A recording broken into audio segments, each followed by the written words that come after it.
ہندوستان کے حالات برابر نہیں ہیں. آپ اتنا نہ بولیں ہم مائنورٹی میں ہیں، ہم اقلیت میں ہیں.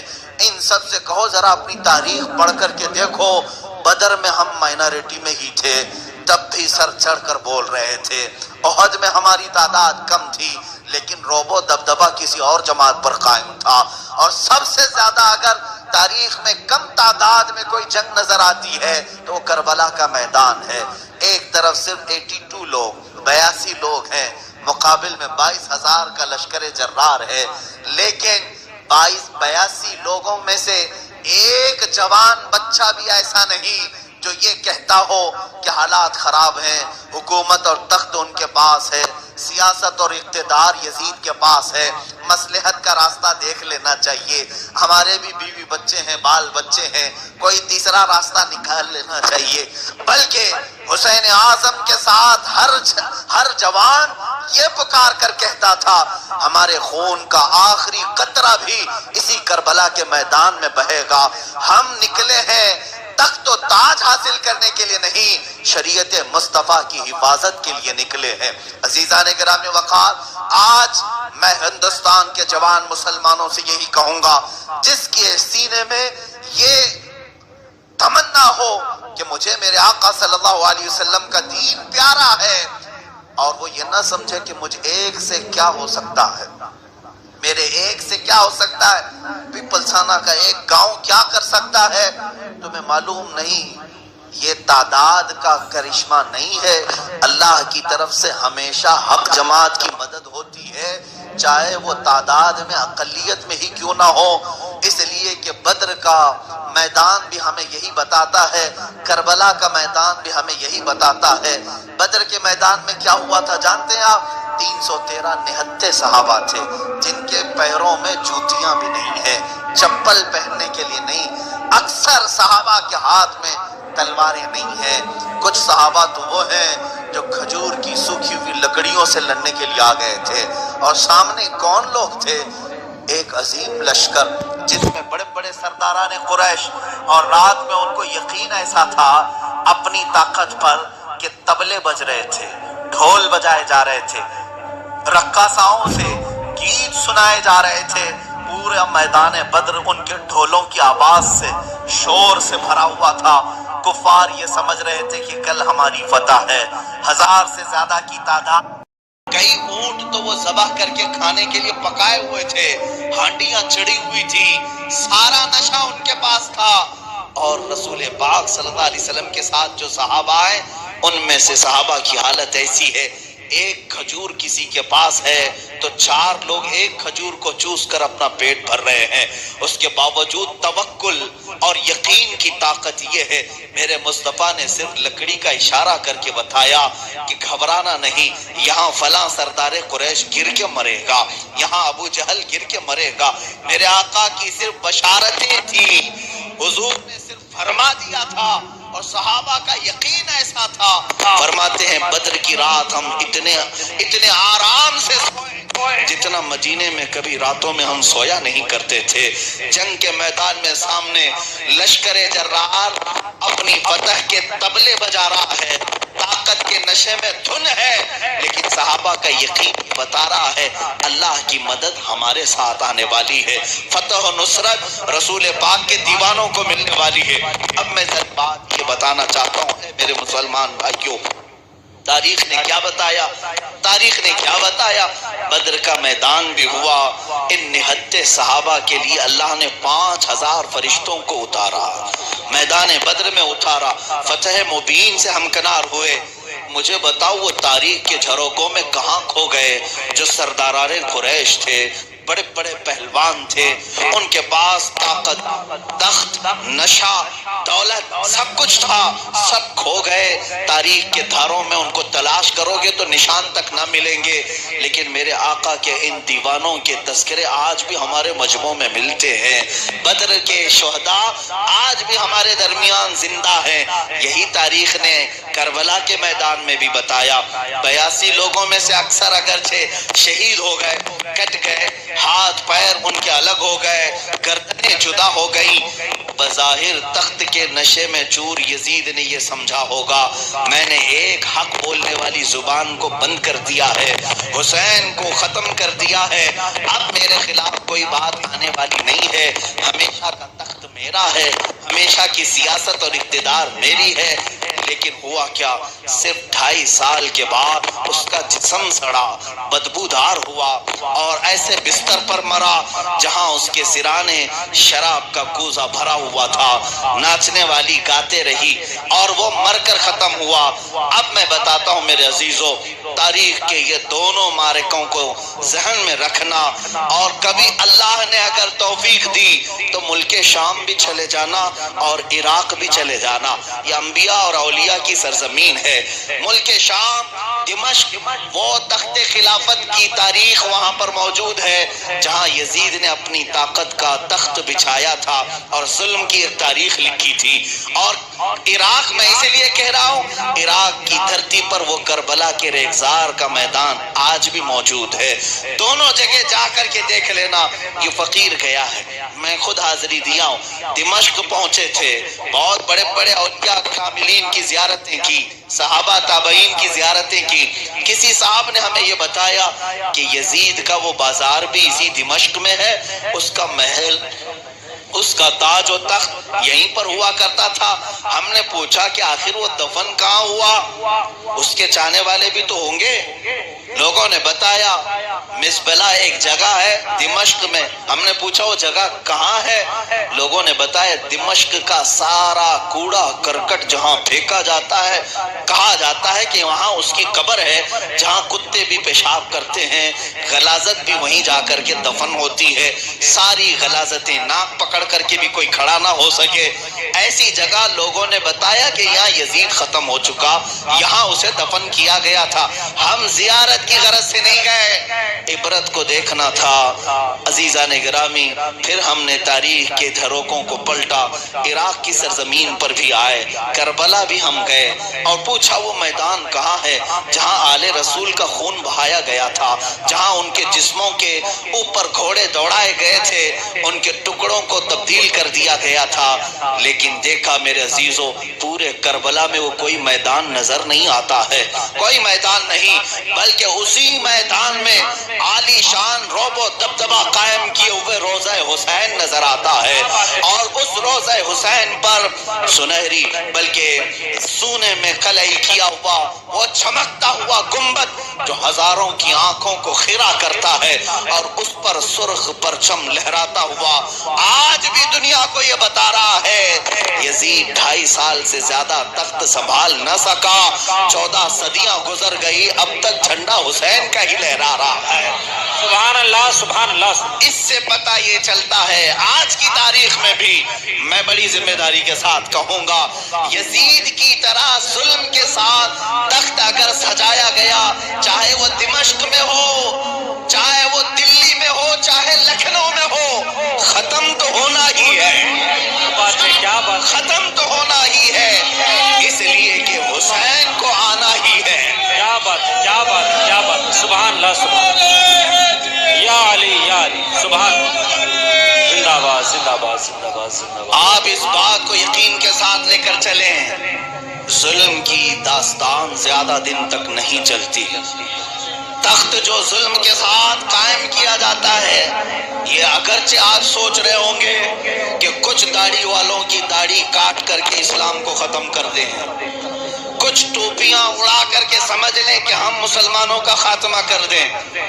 اور وہ کوفے میں بیٹھا ہوا پاکھنڈی جو یہ کہتا تھا کہ میں اسلام کا خاتمہ کرنے کے لیے نکلا ہوں، وہ اپنی زبان کی کھجلی نہیں مٹا سکا اور اسلام کے خاتمے کی بات کر رہا ہے۔ ان قریب اس کا بھی حشر اللہ ہمیں آنکھوں سے دکھائے گا، انشاءاللہ۔ دیکھو، انتظار کرو، قرآن کہتا ہے سَيَعْلَمُ الَّذِينَ ظَلَمُوا أَيَّ مُنْقَلَبٍ يَنْقَلِبُونَ، یہ میرے رب کا وعدہ ہے۔ مولا فرماتا ہے ان قریب ظالم یہ دیکھیں گے کہ کون سی پلٹی میں اللہ نے ان کو پلٹایا ہے۔ کون سی کھائی میں اللہ نے انہیں گرایا ہے؟ انہوں نے جو گرہ باندھے تھے مولا تعالیٰ انہی گروہ میں انہیں گرفتار کرے گا۔ انہوں نے جو گستاخی کا ایک نیا ٹرین شروع کیا تھا، دیکھنا اب ان کی کوئی عزت باقی نہیں رہے گی۔ ہاں یہ سمجھتے تھے کہ میرے نبی کونین صلی اللہ تعالیٰ علیہ وسلم پر انگلی اٹھا کر اپنی قوم کے ہیرو بن جائیں گے۔ دیکھ لینا تمہاری لاشوں کو کتے بھی نوچیں اور تمہاری خود قوم تمہیں ننگا کر کے مارے گی، اس لیے کہ تم حضور اکرم صلی اللہ تعالیٰ علیہ وسلم کی ذات پر جو حملے کر رہے ہو، تمہارا کیا مقابلہ تھا؟ میرے نبی کونین کی زندگی سے تمہارا کیا مقابلہ تھا؟ لڑنا تھا تو ہم جیسوں سے لڑ لیتے، یا ہزاروں مسلمان ہیں لڑ لیتے۔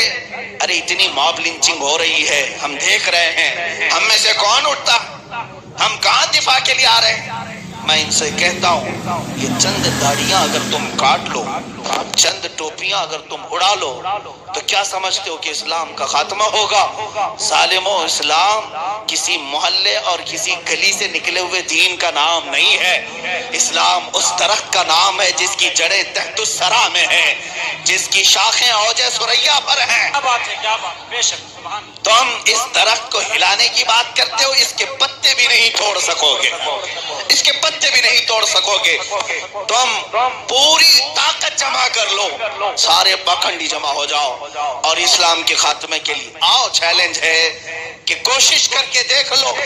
تم سے بڑے بڑے اور سڑے سڑے سبوں نے کوشش کر لیا اور ان کا خاتمہ ہوا۔ آج اس مراد آباد کی ایک تاریخ میں بتا دوں، مراد آباد کے شہر میں ایک عالم دین کو 3000 کی فوج بھیج کر کے انگریز نے گرفتار کیا تھا، سیدنا کفایت علی کافی۔ ان کی تربت پر لاکھوں رحمتیں، ان کی تربت انور پر کروڑوں سلام نازل ہو مولا کی، لیکن اس وقت ایک حق بولنے والے عالم کو انہوں نے گرفتار کیا تھا، اس لیے کہ ان ظالموں کو معلوم تھا۔ اچھا ایک بات میں آپ کو بتا دوں، ان کو تکلیف کس سے ہے؟ مجمع سے نہیں، اس زبان سے ہے جو حق بولتی ہے، اس زبان سے۔ ان کو پتا ہے یہ علماء سے دشمنی کیوں کرتے ہیں۔ ارے یہ علماء بیچارے، نہ ان کی کوئی تنخواہ صحیح ہے، نہ ان کے معاشی حالات ٹھیک ہیں، ان کے پاس نہ کوئی طاقت و قوت ہے، ڈھنگ کا گھر نہیں، لیکن ساری طاقت تم ان علماء کے پیچھے کیوں جھونکتے ہو؟ میں راز یہ بھی بتا دوں، انہیں اچھی طرح سے معلوم ہے ان کی 1000 توپوں میں وہ طاقت نہیں جو ایک عالم ربانی کی زبان میں ہوتی ہے۔ کیا بات ہے، سبحان اللہ، نعرہ تکبیر، نعرہ تکبیر، نعرہ رسالت، مسلک اعلیٰ حضرت مفتی سلمان ازہری صاحب قبلہ، سرزمین پیپلسانہ۔ سبحان اللہ، سبحان اللہ۔ دلوں کا انقلاب بندوق اور توپ سے نہیں آتا، دلوں کا انقلاب اللہ والی زبانوں سے آتا ہے، اور وہ اللہ تعالیٰ نے علماء ربانیین کو عطا کیا۔ ایک عالم دین مراد آباد کے گرفتار کیا، اس وقت 7 دن قید کے بعد یا جتنے دن بھی پھانسی پر چڑھایا، مجمع عام میں سولی پر چڑھانے کے بعد ان کے انگریز ایک بڑے دانشور نے لکھا کہ ہم نے ایک بہت بڑے ہمارے خلاف بغاوت کرنے والے کا خاتمہ کر دیا۔ مسلمان ڈر گئے، مسلمان ڈر گئے۔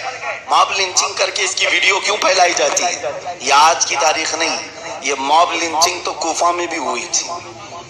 ہاں، امام مسلم بن عقیل کو ابن زیاد نے مار کر کورنر ہاؤس پر ان کی لاش کو لٹکایا، ہانی بن عروہ کی لاش کو پورے کوفہ میں گھمایا، یہ ڈر بتانے کے لیے کہ اگر تم ہمارے خلاف اٹھو گے تو یہی حشر ہم کریں گے، یہی حشر ہم کریں گے۔